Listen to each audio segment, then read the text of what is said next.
Hovlini steyajga qildirgan yaxshimi yoki bo'lmasam burchatga qildirgan yaxshimi? Buni 1 kvadrat metr 40 ming, buni 1 kvadrat metri 140 ming. Albatta fikrlaringizni kommentariyada yozib ketinglar do'stlar. Kimga shunaqa xizmatlar kerak bo'ladigan bo'lsa, ekran pastida nomerlar bo'ladi, aloqaga chiqaverasizlar. Xonadonimizga mana shunday chiroyli qilib gilamchalarni yozib berishibdi.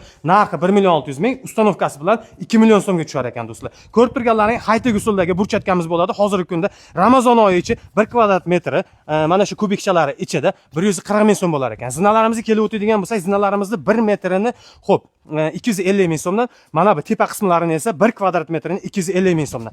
Xo'p, sokol qismlariga keladigan bo'lsak, mana shunaqa balandda bo'ladigan bo'lsa 470 ming so'mdan bo'lar ekan do'stlar. Agar uyingiz mana shunaqa past sokollari bo'ladigan bo'lsa 380 ming so'mdan chiqar ekan. Manzillarimiz Farg'ona viloyati Bog'dod tumanidan bo'lyapti. Ishlarining sifatiga 10 yil garantiya berishar ekan. Xo'p, yuk ko'tarishga keladigan bo'lsak, mana shu burchatkalar 10 tonnagacha ko'tarar ekan. Kimga shunaqa xizmatlar kerak bo'ladigan bo'lsa, Vodiy Toshkent bo'ylab aloqaga chiqaverasizlar.